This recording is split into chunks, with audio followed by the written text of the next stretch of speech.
자, 그러면 126번부터 문제 한번 풀어보도록 할까요? 자, 봅시다. 다음 중 기역과 니은에 대한 설명으로 옳은 것은 자, 이조전랑 임명 문제를 둘러싼 대립으로 두 파의 갈등이 표면화되어 김효원 등 신진 관료는 기역, 심의겸을 중심으로 한 기성 관료는 니은이라 하여 분당되었다. 자, 126번 봅시다. 126번은 붕당의 성립이죠. 붕당의 성립. 을해당론이라고 그래요. 뭐 외울 필요는 없어요. 그냥 이때 이렇게 붕당이 나눠진 거에 대한 용어를 그냥 이렇게 표현하는 거고 시험에는 나오는 표현은 아니에요. 자, 을해당론이라고 하고 시기로 하면은 선조 때가 되겠죠. 당연히 선조. 자, 그러면 붕당 성립의 원인을 한번 볼까요? 자, 원인은 크게 두 가지로 나눌 수 있는데 하나는 척신, 정치, 잔재, 청산. 척신정치라고 하는 게 외척이 정치에 참여하는 걸 척신정치라고 해서 예를 들면 명종 때 을사사화 기억나요? 명종의 외삼촌이랑 인종의 외삼촌이랑 막 싸우잖아요. 그런 것처럼 외삼촌들이나 뭐 외할아버지가 정치에 참여하는 걸 척신정치라고 하는데 그거를 없애자, 청산. 그런데 뭐가 남아있냐면 잔재가 남아있다는 거예요. 잔재는 이렇게 조금 나머지들이 쉽게 말하면 그런 것들이 남아있다는 거고 그것까지도 다 없애자 라고 하는 것에 대한 의견을 말하는 거고 두 번째는 이조전랑의 임명 문제 때문이죠. 이조전랑이라고 하는 건 정랑과 좌랑을 합쳐서 이조전랑이라고 해요. 벼슬로 하면은 한 5에서 6품 정도니까 딱 중간 정도밖에 안 되지만 이조전랑이라고 하는 건 자, 여기다 써볼까요? 후임자 추천권이라거나 또는 3사의 관원에 대해서 선발할 수 있는 선발권이라고 해도 되고 뭐 추천권이라고 해도 되는데 이런 권한을 가지고 있기 때문에 이 이조전랑이라고 하는 건 굉장히 중요한 핵심 요직이 되는 거고 이 자리를 차지하기 위해서 서로 경쟁을 했다 이 말이에요. 그래서 결국에는 나눠지게 되는데 자, 뭐와 뭐로 나눠지냐면 자, 이렇게 한번 정리를 해보도록 할게요. 동인과 서인으로 나눠지게 되죠. 자, 여기서는 이 동인과 서인으로 나눠졌다는 것도 중요하죠. 처음에 나눠질 때 동인과 서인으로 나눠졌다. 자, 그러면 동인과 서인으로 나눠졌을 때 성격을 한번 봅시다.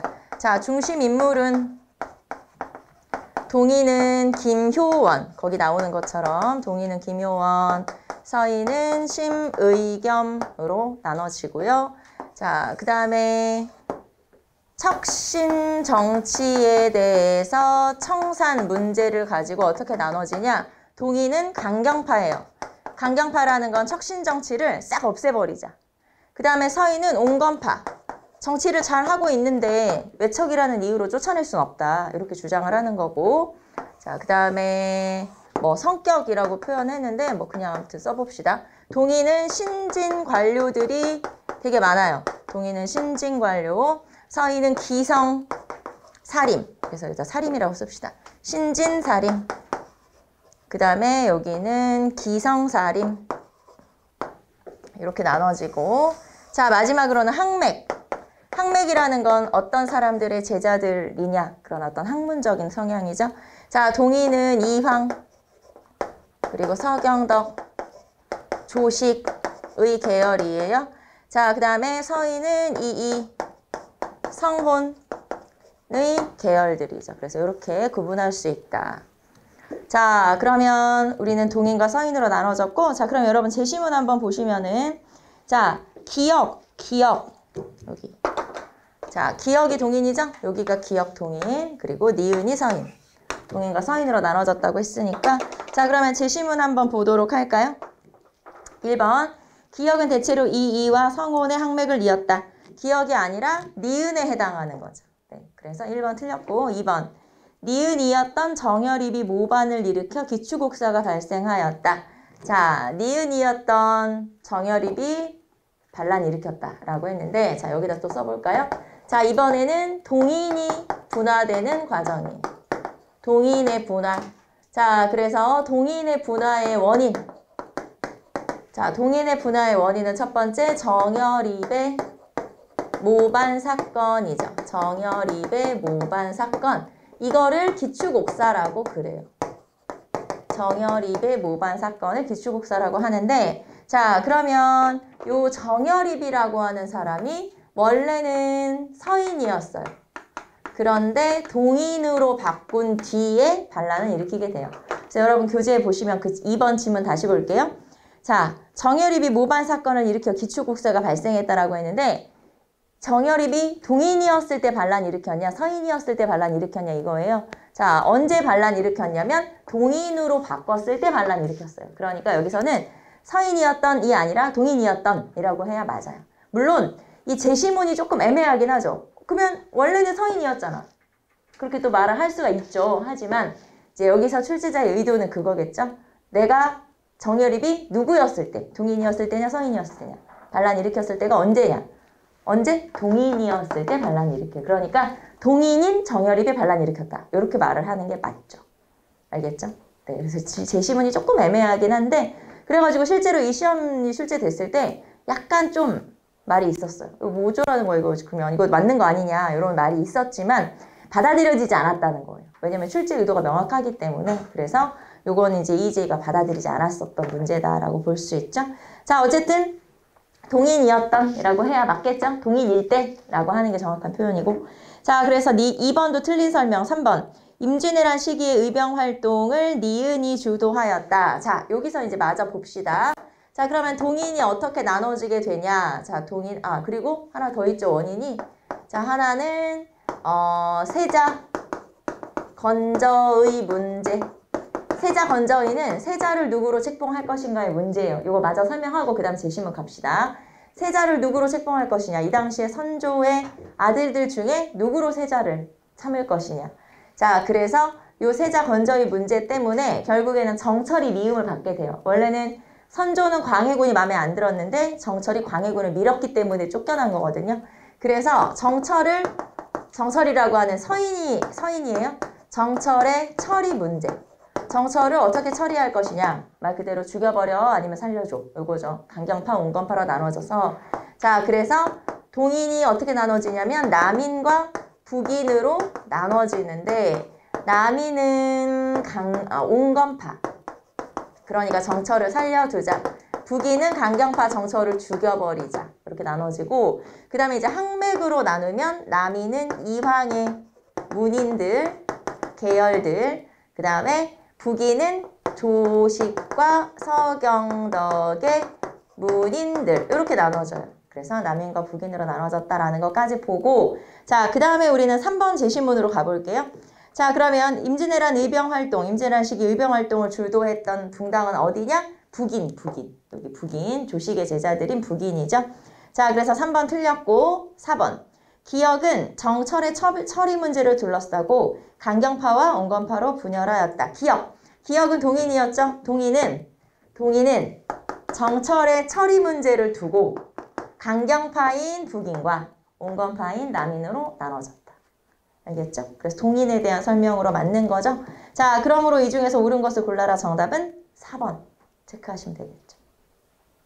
이해됩니까? 그럼 여기에서 이제 요거 알아야 되고, 요 내용, 붕당 나눠지는 거, 항매까지도 여러분 이렇게 기억하시고, 왜냐면 또 기성살림이냐 신진살림이냐도 물어보기도 하고 하니까 요렇게. 그 다음에 기묘한 시무겸은 뭐 당연히 알아야 되고, 요렇게.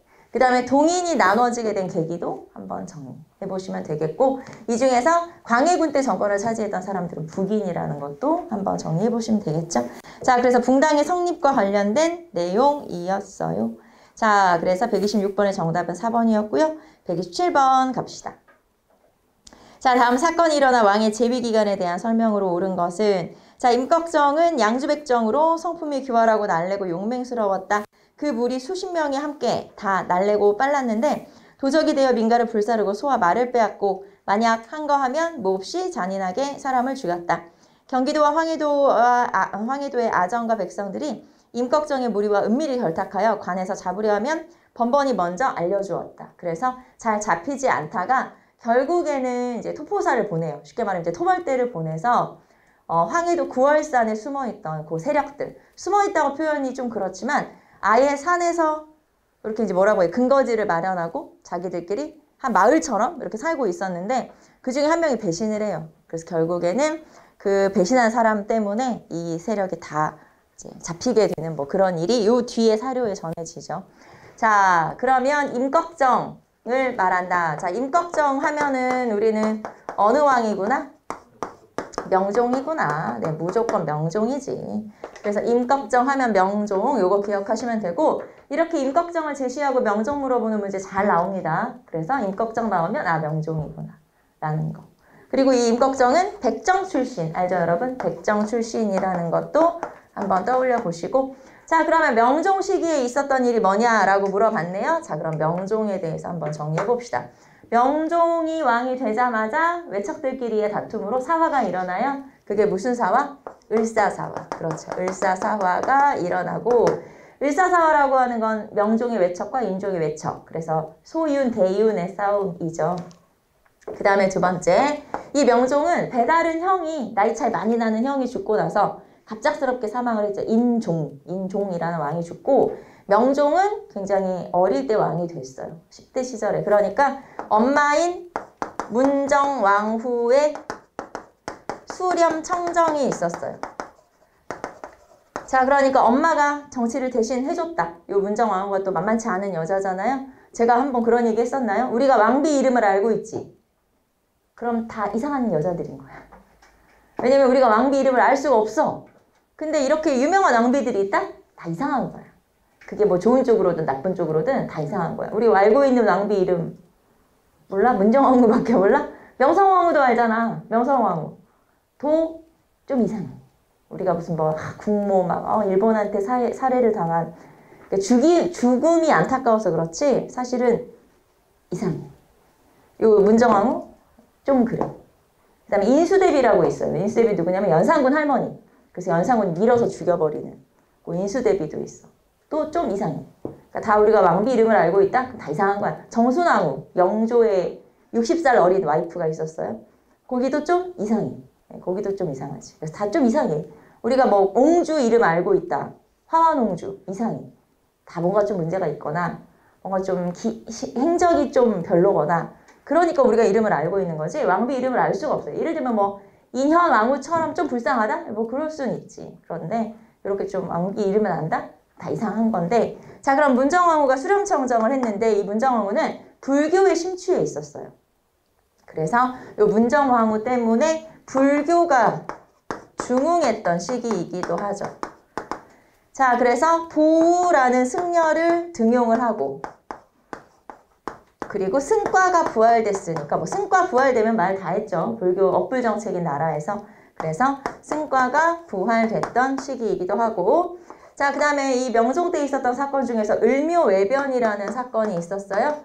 을묘외변, 일본이 전라도 해안으로 쳐들어온 사건. 그래서 임진왜란 이전에는 제일 큰 전투가 을묘외변이고 을묘외변을 계기로 아시죠 여러분? 비변사가 상설화된다. 기억나죠? 그래서 비변사 상설화. 그래서 가장 대표적으로 한 요 정도? 네, 요 정도는 우리가 가볍게 기억하고 있어야 되는 내용들이죠. 자, 그러면 제시문 볼까요? 1번. 동인과 서인의 붕당이 형성되었다. 자, 붕당된 거 언제? 우리가 좀 전에 요 붕당 성립 어느 왕이라고 했어요? 선조. 자, 그럼 하나 더. 동인이 분화된 건 언제? 이것도 선조. 네, 선조 때. 그래서 요것도 선조, 요것도 선조. 둘 다 선조. 자, 그래서 1번 선조, 2번 문정왕후가 수렴청정하며 불교를 옹호했다. 네, 이거죠. 그래서 정답은 2번. 삼포에서 4,5천 명의 일본이 난을 일으켰다. 삼포에서 반란 일으켰으니까 뭘까요? 삼포외란이죠, 이게. 삼포외란이고 이거는 중종 때. 그러니까 명종 아버지가 중종이에요. 저 전 왕이. 그래서 이건 중종. 자, 조광조가 내수사 장리의 폐지에 소격서 등을 주장했다. 자, 여기서 조광조가 뭘 주장했는지는 중요하지 않아요. 어차피 다 주장한 거야. 그러니까 뭐가 중요해? 조광조가 그냥 중요한 거고. 그럼 조광조 나오면 무조건 어느 왕이에요? 중종. 그리고 중종 기묘사화까지 쫙 생각이 나야 되겠죠? 조광조는 중종 기묘사화. 이렇게 연결해 주시면 되겠고. 자, 그래서 3번, 4번 중종. 정답은 2번. 자, 그 다음에 대외관계와 양난의 극복 볼까요? 자, 임진왜란에서 가장 많이 시험에 나오는 유형은 요 128번 같은 유형. 즉, 사건들을 순서대로 바르게 나열해라. 라는 식의 문제가 가장 많이 언급되죠. 그래서 여러분이 이 순서를 좀 알아두시면 되고, 자, 우리는 128번에 나오는 내용을 풀고 나서 여기는 안 나오지만 중요한 것들. 네, 그런 거 한번 정리. 자, 그러면은 128번에 기억부터 보도록 할까요? 자, 이순신이 명량에서 일본 수군을 격파했다. 자, 그러면 이거는 뭐? 명량대첩이 되겠죠. 그래서 일단 기억부터 볼까요? 자, 명량에서 수군을 무찔렀다. 명량대첩. 명량대첩은 1597년 9월에 명량대첩이 있었죠. 이 명량대첩이 그거죠. 12척의 배로 뭐 300척의 적선을 물리쳤다. 요게 이제 명량대첩, 명량해전이고. 자, 그 다음에 두 번째, 의주로 피난했던 국왕 일행이 한성으로 돌아왔다. 자, 일단 의주로 피난 간 건 알죠, 여러분? 그래서 5월에 피난을 갔어요. 4월에 전쟁이 나고 5월에 피난을 갔고, 그리고 돌아온 건 언제냐? 그 이듬해에 좀 어느 정도 좀 안정이 되고 나서 이렇게 돌아왔거든요. 그래서 선조가 한양으로, 뭐라고 써야 돼? 한양으로 환궁? 아니고 뭐라고 해야 되지? 복귀? 뭐 아무렇게나 씁시다. 1593년 10월에. 자, 그 다음에 권율이 행주산성에서 일본군의 공격을 격파했다. 권율의 행주대첩. 1593년 2월에 행주대첩. 자, 이 행주대첩을 얘기하려면 어디까지 가야 되냐면 일단 조명연합군이 만들어지죠. 1592년 12월에 명나라에서 군대가 와요. 이여송이 이끄는 군대가 오고, 그 군대랑 이제 유성룡의 군대가 연합군을 형성해서 그 다음에 이제 평양성을 탈환하게 되죠. 평양성 탈환이 1월이에요. 1월. 그리고 평양성을 탈환했으면 이제 그 다음은 한양으로 내려와야 되죠. 그래서 한양으로 내려왔는데 이 명나라 군대는 사실 열심히 싸우고 싶지가 않은 거야. 그리고 명나라 입장에서는 의주에서 점점 멀어지면 점점 더 내륙으로 들어가면 더 멀어지는 거잖아요. 자기들이 돌아갈 길이 멀어지는 거니까 별로 안 가고 싶은 거야. 내륙으로 안 들어오고 싶으니까 결국에는 열심히 안 싸운 거예요. 그래서 평양에서 한양으로 오다가 이게 이제 열심히 안 싸우니까 중간에 전투에 한번 졌어. 그게 고향에 있는 벽제관에서 전투에 졌죠. 그게 벽제관 전투예요. 그리고 벽제관 전투에서 패배를 하게 되자 권율의 군대가 행주산성에 이제 뭐라고 해야 돼? 포위가 돼버린 거죠. 그래서 거기에서 그 포위망을 뚫고 승리한 게 바로 요 행주대첩이라고 보시면 돼요. 자, 그 다음에 리을. 원균이 이끄는 조선의 수군이 칠천량 해전에서 크게 패배하였다. 칠천량 해전이죠. 칠천량 해전은 뭐 원균이고, 자, 원균이 패한 게 7월. 97년 7월. 그 다음에 요거를 설옥전을 벌인 게 말하자면 이제 다시 이긴 게 명량. 그래서 이제 칠천량 해전 이후에 명량대첩이라고 이제 연결하시면 되고요. 자, 그래서 일단 순서대로 하면은 제일 먼저 뭐가 와야 돼요? 디귿. 그 다음에 니은, 그리고 칠천량, 명량. 이렇게 오면 되겠죠? 정답은 몇 번이에요? 4번. 디귿, 니은, 리을, 기역. 이렇게 찾으시면 되고. 자, 그러면 우리는 요거 말고 좀 잘 나오는 것들 한번 봅시다. 자, 일단 전쟁이 난 거는 4월, 1592년 4월에 전쟁이 났고, 자, 그 다음에 충주 탄금대 전투. 요게 이제 신립이죠, 신립이 싸웠던 충주 탄금대 전투가 1592년 4월이고, 이때 여기서 패배하자 신립은 자결하고 선조는 피난을 가고 이렇게 됐다고 보시면 되고, 자, 그 다음에 이순신의 첫 승이 옥포, 그리고 거북선을 이용한 최초의 승리가 사천. 네, 그거는 1592년 5월. 네, 제가 따로 쓰진 않을게요. 그 다음에 한산도 대첩. 이순신의 한산도 대첩이 언급되죠. 한산도 대첩은 언제? 1592년 7월에 한산도 대첩. 이것도 잘 제시문에 나오고. 자, 그 다음에 김시민의 진주대첩. 이것도 잘 나오죠. 그거는 진주대첩. 이 진주대첩은 1차 진주대첩이에요. 2차 진주대첩이 따로 있거든요. 그래서 1차 진주대첩은 김시민이 싸웠어요. 김시민. 요 김시민 장군은 여기서 전사하게 돼요. 그러니까 전쟁은 이겼는데 장군은 죽은 거야. 그래서 여기서 이제 김시민이 전사를 하게 되고, 자, 요거는 1592년 10월. 그래서 요 한산도 대첩이나 진주 대첩이 시험에는 잘 언급되는 편이고요. 자, 그 다음에 또 많이 나오는 게 평양성 탈환이죠. 네, 평양성 탈환. 여기 없었지? 평양성 탈환. 자, 평양성이 탈환되었다. 자, 그래서 이 평양성 탈환이 조명연합군이고, 이게 1593년 1월에 평양성 탈환. 그 다음에 이제 행주대첩으로 이어지는 거예요. 그렇게 보시면 되고, 자, 그 다음에 나머지는 이제 여기 쭉 보시고, 그리고 훈련도감 설치. 자, 명과 일본 사이에 휴전회담이 열리는 과정에서 우리는 이제 전열을 정비하게 되죠. 군대를 새로 편성을 하고, 그때 편성한 5군형 중에 첫 번째 군대가 바로 훈련도감이에요. 그래서 훈련도감을 설치하게 된다. 자, 훈련도감 설치가 1593년 8월에 훈련도감을 설치하게 되죠. 자, 그 다음에 이제 여기 보시면 요 아까 칠천량해전 다음에 명량이죠. 자, 두 개만 더 써볼게요. 직산전투. 직산전투가 뭐냐면 해전에서는 칠천량 해전에서 패배했으면 육군에서는 여기서 승리를 하게 된 거예요. 여기선 승리, 칠천량은 패배. 같은 시기예요. 그래서 1597년 7월. 네, 똑같이. 요거는 육군에서 싸운 거, 요거는 해군에서 싸운 거. 근데 해군이 진 거죠. 육군은 승리하고. 자, 그 다음에 딱 한 줄이 부족하네. 여기다 써봅시다. 한 줄만 있으면 되는데. 노량대첩. 자, 노량해전 하나만 씁시다. 자, 노량대첩은 마지막 전투이면서 이순신이 전사한 전투죠. 1598년 11월. 그래서 이제 시기가 좀 텀이 있긴 하지만 이렇게. 자, 그래서 지금 우리 시험에 여기 문제에는 나오지 않지만 시험에 잘 나오는 제시문들 이렇게 정리 한번 해봤어요. 이렇게 해서 나머지도 알아두시면 되겠고, 임진왜란에서 가장 많이 나오는 문제는 아까 설명했지만 순서 물어보는 문제니까 순서는 알아두셔야 되겠죠. 그리고 임진왜란의 뒷부분은 정유재란이라고 하잖아요. 그 정유재란은 1597년 1월부터예요. 그러니까 어디 갔어? 이 직산전투, 그 다음에 명량대첩, 노량대첩은 다 정유재란에 해당하는 전투이기도 하죠. 그래서 그런 것들도 좀 한번 체크해 주시면 되겠죠. 자, 128번의 정답은 4번이었고요. 129번 봅시다. 자, 조선 초기 대외관계에 대한 설명 중 가장 옳은 것은 1번. 화의관이라는 세계관의 바탕을 두고 사대교린을 기본 정책으로 삼았다. 자, 조선시대의 외교의 원칙은 사대교린이에요.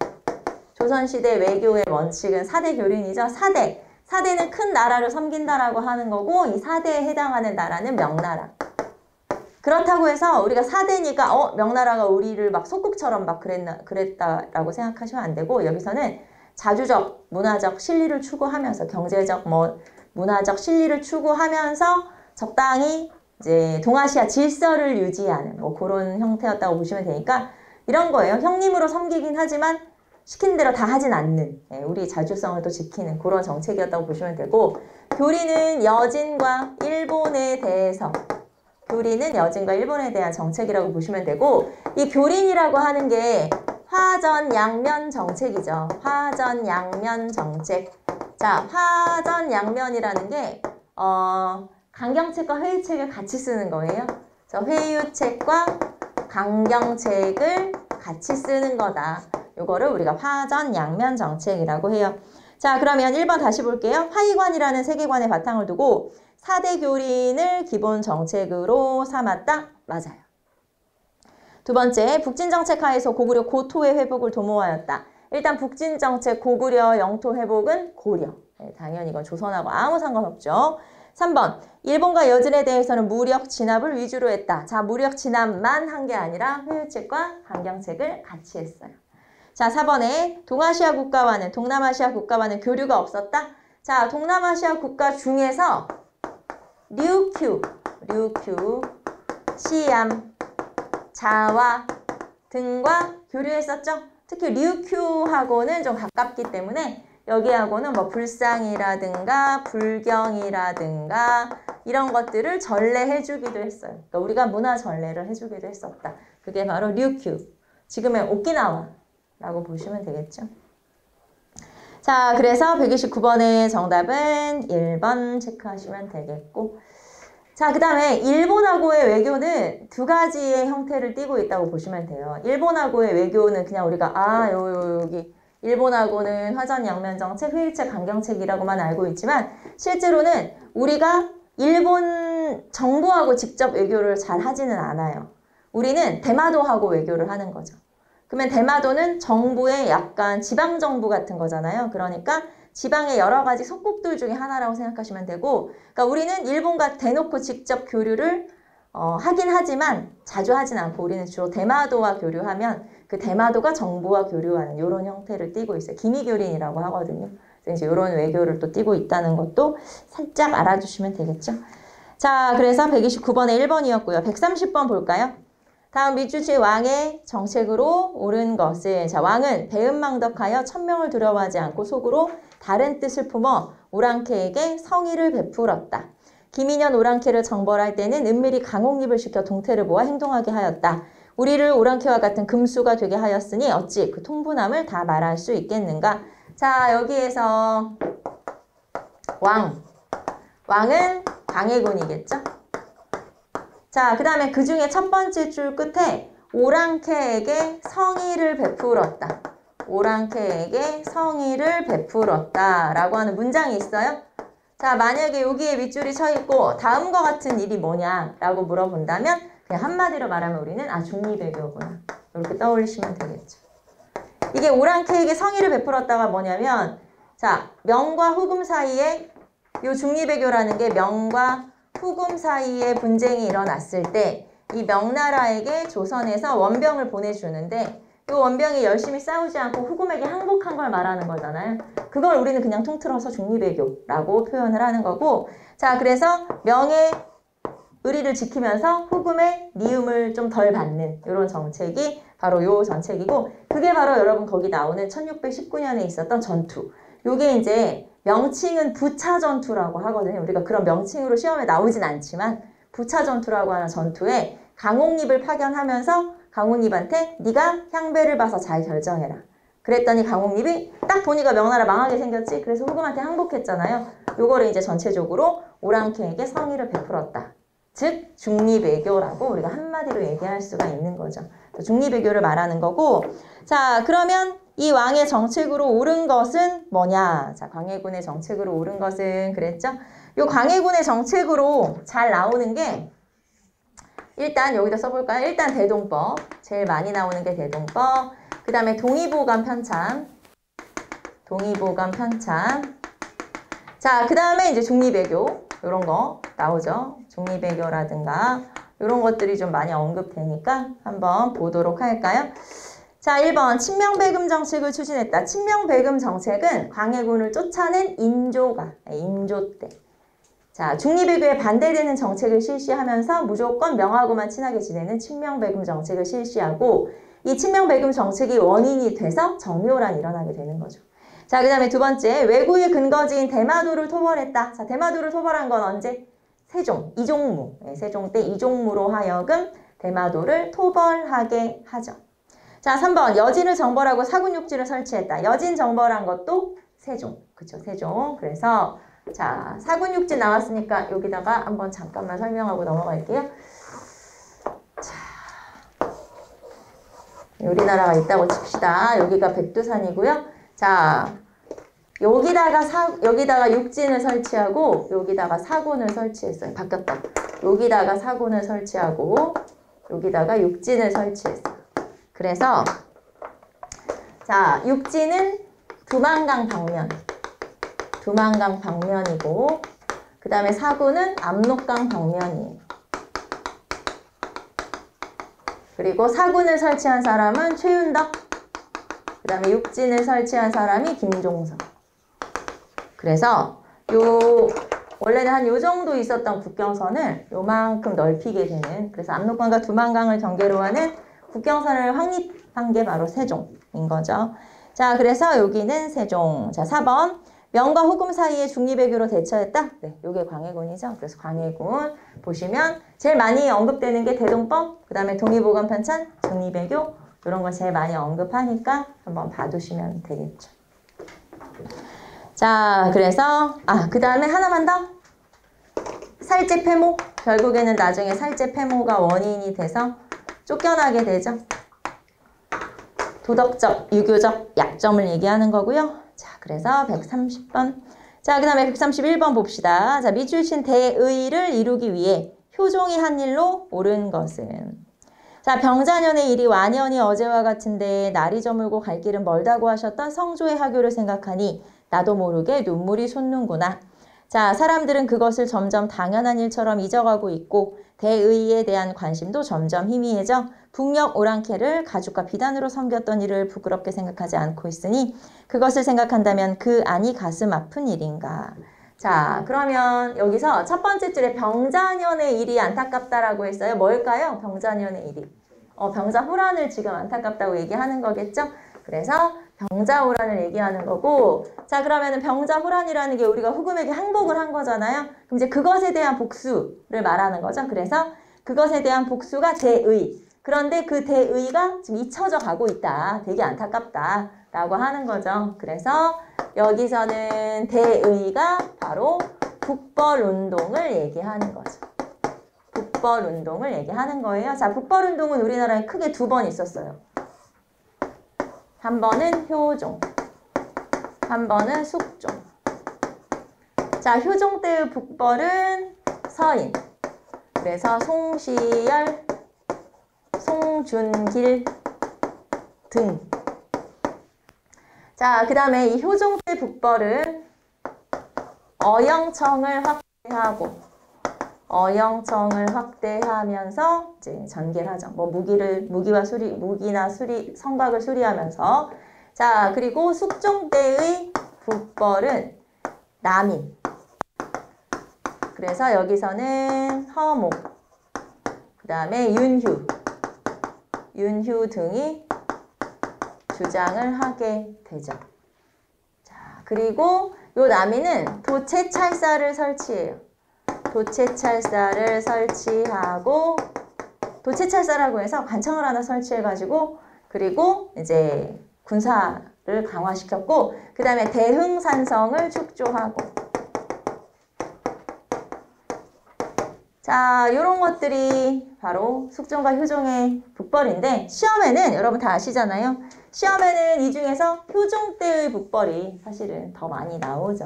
실제로는 두 번 있었다 하지만 효종 때의 북벌이 훨씬 더 활발했기 때문에 요거는 잠깐, 이 숙종 때 요거는 진짜 잠깐 있었거든요. 그래서 시험에 잘 나오지 않고 그 대신에 요 서인, 어영청 확대 요 정도만 알아두시면 되겠죠. 자, 그래서 여기서는 효종 때 북벌을 말하는 거고, 자, 그러면 1번 남한산성을 복구하고 어영청을 확대했다? 네, 어영청 확대. 정답은 1번. 2번 훈련별대를 정초군과 통합하여 금이영을 발족시켰다. 자, 금이영, 우리가 5군영 중에서 5번째 군대가 금이영이에요. 그쵸? 그러면 금이영이 완성된 건 언제냐? 즉 훈련도감부터 시작해서 쭉 만들다 보니까 5개가 다 완성이 된 거잖아요. 이게 숙종 때 금이영이 정비가 되죠. 얼마 전에 제가 요즘 나오는 그 드라마 사극 보는데 거기서 나오더라고요. 금이영을 움직일 수 있는 호부라고 해서 이제 이렇게 증표가 있어요. 쉽게 말하면 군대를 움직일 수 있는 그거를 왕이 영조가 정조한테 이렇게 주면서 유사시에 혹시 무슨 일 있으면 요거를 가지고 가서 군대를 움직여라. 그러면서 금이영이라는 표현이 나오더라고요. 그래서 아는 거 나오면 반갑잖아. 우 금이영 이러면서 봤었죠. 전에 그 요즘 나오는 그 요즘 사극들이 되게 많이 나오는데 전에 이제 뭐 친척들 모일 일 있어가지고 이제 가족 무슨 뭐 기일이 있어가지고 이제 내려갔는데 시골이에요, 시골. 저기 어디 막 저기 시골인데 거기 내려갔는데 이제 작은아버지가 오셔가지고 그 드라마를 너무 열심히 보시는 거예요. 그 영조, 정조 나오는 드라마가 있어요, 요즘에. 너무 열심히 보시는데 거기 보시면은 막 정순왕후도 나오고 화원홍주도 나오고 막 그래요. 그럼 이제 그 관계가 조금 복잡하거든요. 왜냐면 왕비는 막 60살 어린데 딸은 그보다 더 나이가 많고 막 이래요. 그래서 다 모여서 뭐 차 마시고 하는 장면이 나오는데 막 설명을 해드리고 싶은데 내가 나서서 설명하기는 조금 그렇고 사람들이 내가 역사 선생님인 걸 모를 수도 있잖아요. 이제 어르신들은. 그래서 뭔가 이렇게 막 말씀을 드리고 싶은데 저기 왜 엄마가 저렇게 젊어? 막 그렇게 이제 말씀을 막 하시면서 드라마를 보시는데 차마 내가 나서서 설명을 해드릴 수는 없잖아. 그래서 한쪽 옆에 짜져 있었지. 한쪽 옆에서 이제 조용히 드라마를 같이 보고 있었는데 그걸 막 말씀을 드리고 싶더라고. 그래서 저게 저렇게 돼가지고 저게 저런 거라고 저기 왕이 누구라고 이렇게 말씀을 드리고 싶은데 차마 제가 그렇게 할 수가 없어가지고 한쪽 옆에 짜져 있었는데 너무 웃기더라고요. 그 드라마를 너무 열심히 보시더라고. 그래서 그 작은아버지가 되게 재밌으시거든요. 그래서 그 드라마 보시는 게 너무 재밌어가지고 한참 드라마를 보는 작은아버지를 쳐다보고 있었지 나는. 너무 그게 재밌어가지고. 재밌더라고요. 자, 어쨌든 금이형, 우리 금이형 하다가 거기까지 갔죠. 금이형은 숙종, 숙종이라는 거 알아두시면 되겠고, 자, 명과 후금 사이에서 실리를 추구하는 중리배교를 펼쳤다. 광해군이죠. 네, 광해군. 자, 그 다음에 호위청, 총용청, 수어청 등의 부대를 창설하여 국방력을 강화했다. 자, 총용청, 수어청 나왔으니까 우리 호위청 모르더라도 이거는 인조구나 라는 거 봐두시면 되고, 자, 나온 김에 또 오군영 한번 살짝 보고 넘어갈게요. 어느 왕 때 설치됐는지만 확인하고 넘어갑시다. 자, 조선 후기의 중앙군.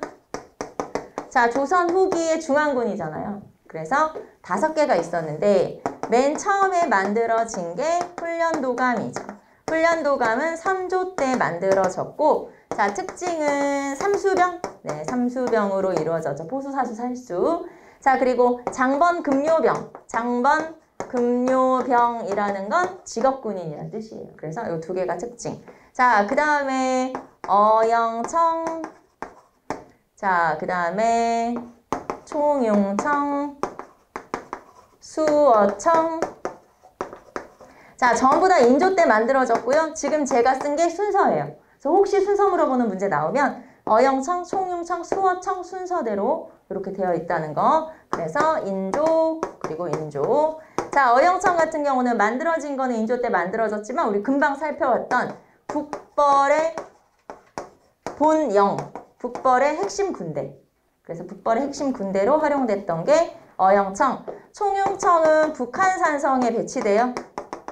그냥 북한산성이라고 쓸게요. 북한산성에 배치돼서 경기 북부방어군. 그 다음에 수어청은 남한산성에 배치됐어요. 그래서 경기 남부방어군. 자, 그 다음에 마지막에 만들어진 게 뭐라고요? 금이형, 어느 왕 때? 숙종 때. 그래서 이 오군형이 완성됐죠. 금이형이라는 건 이제 말 그대로 왕의 친위부대라고 보시면 돼요. 그냥 그렇게 이제 보시면 되겠고. 자, 그래서 훈련도감, 어영청, 총용청, 수어청, 금이형 순서대로라는 거 왕별로 한번 봐두시면 되겠죠. 이게 바로 오군형. 자, 그 다음에 우리는 또 하나 체크하고 넘어갈 것이 임진왜란부터 사건의 순서 한번 정리해 볼게요. 이게 또 의외로 헷갈릴 수가 있기 때문에 자, 그냥 임진왜란부터 어떤 사건들이 있었지 이런 것만 쭉 한번 살펴볼게요. 자, 임진왜란이 있었고, 자, 임진왜란이 끝나고 나서 당연히 광해군이 왕이 됐죠. 그래서 광해군 때는 이거 선조고, 자, 광해군 때는 중리배교가 있었어요. 하지만 광해군이 요거랑 중리배교랑 폐모살제, 살제 폐모 때문에 쫓겨나게 되죠. 광해군 쫓겨난 일을 인조반정. 그리고 이거는 서인이 주도하게 되죠. 자, 인조반정이 일어나고 나서 친명배금 정책을 실시했더니 후금이 쳐들어왔지. 그게 바로 정묘호란이죠. 자, 정묘호란은 당연히 인조 1627년에 있었던 정묘호란이고, 자, 정묘호란으로 우리는 청과 후금과 무슨 관계를 맺어요? 형제관계. 여기서 이렇게 써볼게요. 후금과 형제관계를 체결했다. 후금과 형제관계를 체결하게 돼요. 자, 그런데 후금이 나라 이름을 청으로 바꾸고 더 세지면서 우리한테 군신관계를 요구하게 되고 우리가 거절했지. 싫어. 거절했어. 그랬더니 쳐들어왔죠. 그게 바로 병자호란이고요. 자, 역시 병자호란 1636년, 아까 병자년의 일은이라고 되어 있었죠. 그게 바로 병자호란이고, 자, 이때는 우리가 이제 항복을 했고 청과 무슨 관계? 이번에는 군신관계. 청과 군신관계를 체결하게 되고, 자, 이때 소현세자와 복림대군이 인질로 끌려갔고 돌아와서 소현세자는 2달 만에 죽고 복림대군이 즉위하게 돼요. 그게 누구? 효종. 그리고 효종은 쭉 복수를 다짐했었기 때문에 효종이 복수를 하잖아요. 복수 이제 준비를 하지. 그게 바로 북벌운동. 그래서 북벌운동이 전개되죠. 효종의 북벌운동. 하지만 북벌은 실제 실현할 수 있다 없다? 없다. 그 대신에 후금이 아니죠. 청이 우리나라한테 군대를 보내달라고 요청을 했고, 자 그래서 군대를 보내서 러시아랑 싸워 이겨. 그거를 우리는 나선정벌이라고 그래요. 그리고 이 나선정벌도 역시 효종 때 있었죠. 그래서 전쟁 준비를 했는데 오히려 청을 도와주러 갔다 왔다. 그게 바로 나선정벌. 그래서 요 사건의 순서대로 한번 정리해보세요. 요게 지금 요 임진왜란부터 여기 효종 때까지의 사건이고, 이제 요 다음에 현종 때 예송, 숙종 때 한국, 영정족 때 탕평책 이렇게 넘어가는 거예요. 아시겠죠? 그래서 조선시대 요 중간쯤에 이런 사건들, 요 사건들 한번 쭉 순서대로 정리를 한번 해보시면 되겠죠? 자, 그래서 131번 문제 풀어봤고요. 자, 이제 한 장 넘겨봅시다. 근세의 경제로 가볼까요? 자, 봅시다. 132번에 밑줄친 제도에 대한 설명으로 옳은 것은, 자, 볼까요? 밑줄친 제도. 국왕이 말했다. 나는 일찍부터 이 제도를 시행해 여러 해의 평균을 파악하고 다펌의 폐단을 영원히 없애려고 해왔다. 신하들부터 백성까지 두루 물어보니 반대하는 사람은 적고 찬성하는 사람이 많았으므로 백성의 뜻도 알 수 있다. 자, 그럼 이 제도는 뭐냐? 이 제도는 공법입니다. 자, 공법은 세종 때 실시됐던 제도고, 자, 그럼 어떻게 알았지? 이거 공법이지. 어떻게 알았어? 첫째, 다펌의 폐단을 없애려고 한다. 자, 여기서 다펌의, 이게 이제 다펌손실법이라고 해서 이 세금 걷는 제도가 좀 객관적이지 못하기 때문에 백성들을 좀 괴롭히는 그런 제도가 있었어요. 그래서 다펌의 폐단을 시정하려고 한다라는 이 표현에서 알 수 있고, 자, 두 번째 힌트는 뭐냐면 거기에서 사람들한테 물어보니, 백성들한테까지 두루두루 물어보니 라고 하는 표현 나오잖아요. 17만 호에게 설문조사 있었다고 했죠. 그러니까 17만 호니까 어떤 책에는 18만 명이라고 나오기도 하고 17만 호라고 나오기도 하는데 그냥 대강 한 그 정도 많은 사람한테 물어봤다 이렇게 보시면 되겠죠. 그러니까 사람들한테 다 물어본 거, 이거 해도 괜찮겠니? 물어봤죠.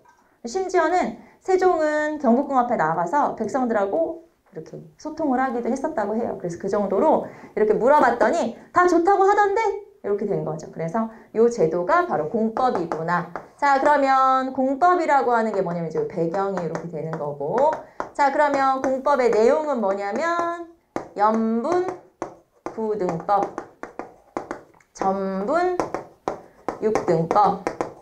자, 만약에 시험에 사료가 연분 구등법의 사료만 나왔다 하더라도 여러분은 그냥 요 두 개를 물어보는 거구나 이렇게 생각하시면 돼요.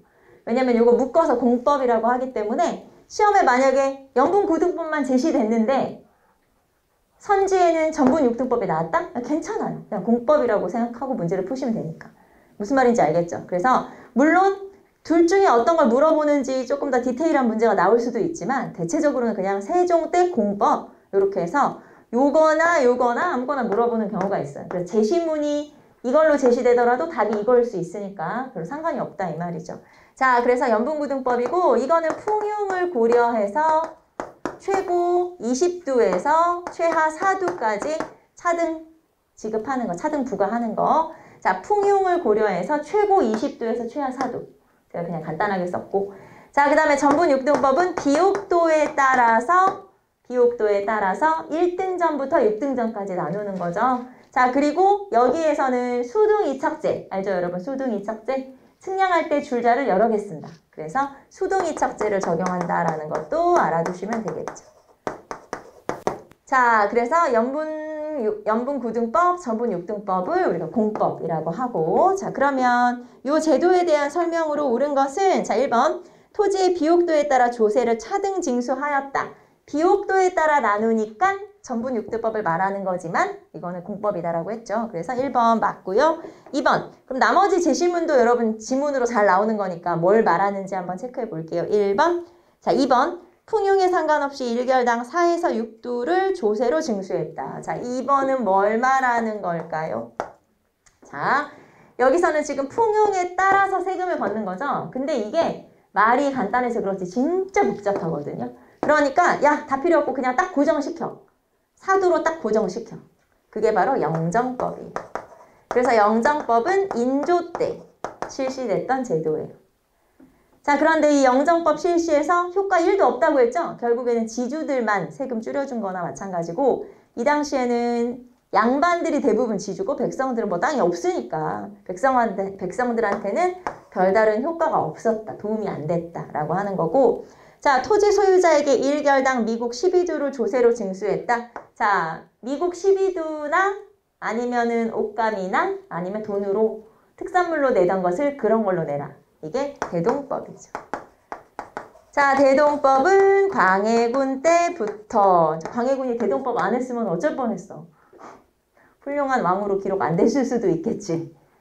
대동법 실시 안 했으면 진짜 어쩔 뻔했니? 자, 그 다음에 토지 소유자에게 수확량의 10분의 1을 조세로 징수하였다. 자, 수확량의 10분의 1을 세금으로 걷었다. 이건 언제?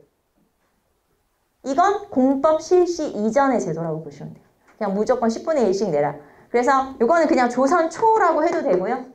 또는 과장법 체제라고 말하기도 하는데 근데 과장법하고는 상관이 없기 때문에 원래 과장법은 공무원들 월급 주는 거잖아요. 토지제도고 요거는 조세제도니까 그냥 조선 초라고 보시면 되겠죠. 공법 이전 제도 이렇게 보시면 되겠네요. 자, 그래서 정답은 1번 체크하시면 되겠죠. 자, 우리는 잠깐 쉬었다가 133번부터 다음 시간 이어서 풀도록 할게요.